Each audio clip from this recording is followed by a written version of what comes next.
오랫동안 갖고 있었던 사람들은 경기가 안 좋으면 임차인들도 힘드니까 나도 조금 임대료 덜 받으면 되지, 올리면 저 사람들도 죽을 거다, 이런 생각들이 좀 드는 사람들이 좀 있어요. 새로 사서 들어온 사람은 자기 투자 수익률을 맞추려니까 막 바꾸려고 들거든요. 300 하던 가게를 400으로 바꿨으니까 내 가게도 만료가 되면 나 400은 받아야겠어. 이런 심리들이 작용을 하는 거죠.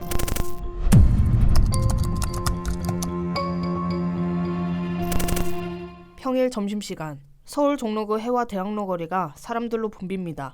역 앞에서 누군가를 기다리는 모습도 종종 보입니다. 코로나19 사태로 운영을 중단했던 소극장에는 새롭게 시작한 공연 포스터가 붙어 있습니다. 대로변부터 골목 안으로 쭉 걸어봤습니다.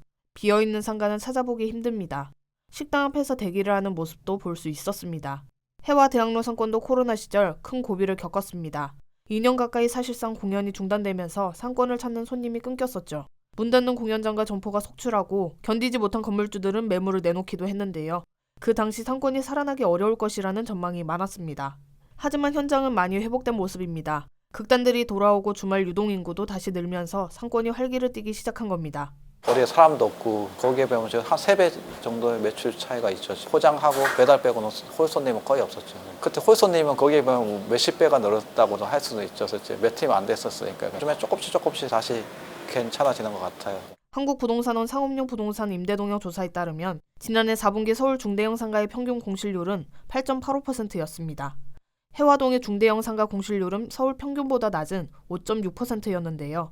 코로나19 사태가 심각했던 2021년 3분기 19%까지 공실률이 올라갔지만 빠르게 회복한 셈입니다. 소규모 상가 공실률은 2022년 4분기 3.6%에서 지난해 0.55%까지 회복하면서 공실을 대부분 채웠습니다. 대학로 주요 상권은 성균관대에서 마로니에 공원까지 이어집니다. 한국 최초의 대학가, 소극장 최대 집결지로 1990년대 전성기를 누린 1세대 상권 중 하나인데요.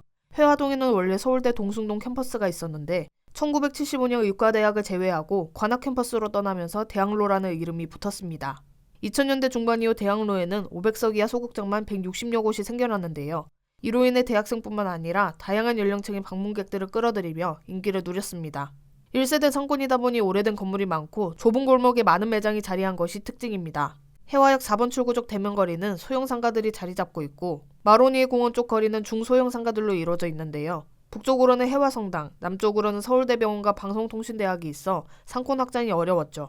신생 상권들이 뜰 수 있었던 팝업 스토어와 고급 업종이 들어오기도 애매한 상권이었습니다. 이런 특징이 하풀이 되기 어려운 단점이기도 했지만 장점으로 작용하기도 합니다. 젠트리피케이션으로 임대료가 급격히 상승하지 않아 꾸준히 살아남고 있는 건데요. 현장에서는 코로나19 사태로 경기 불황이 지속되자 건물주들의 자체적인 임대료 인하도 상권 활성화에 도움이 됐다고 말합니다. 코로나에 비해서는 지금 현재 공실률이 많이 낮아졌어요. 코로나 이후로 한 3, 4년 동안 공실이 너무 많아서 임대료를 좀 낮춘 경향이 있고, 코로나 이전에 대로변이나 A급 상권인 경우에 한 40평에서 50평 기준의 임대료가 2천만 원 내외였는데 지금은 한 1,200만 원 정도 되기 때문에 30% 정도 인하가 됐다고 볼 수 있죠. 1층이 인하되다 보니까 다른 층들도 연계해서 인하가 돼서 임차인들이 그나마 대학로를 찾는 게 아닐까.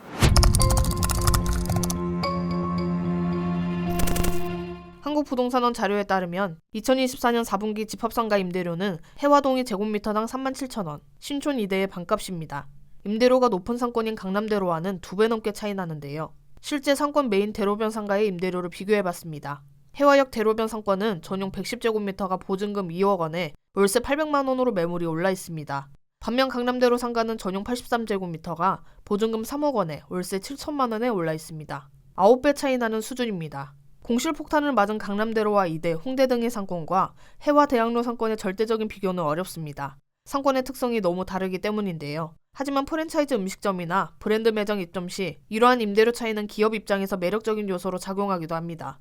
전문가들은 대학로 상권이 유지될 수 있었던 연장선으로 건물 소유 형태를 꼽기도 했습니다.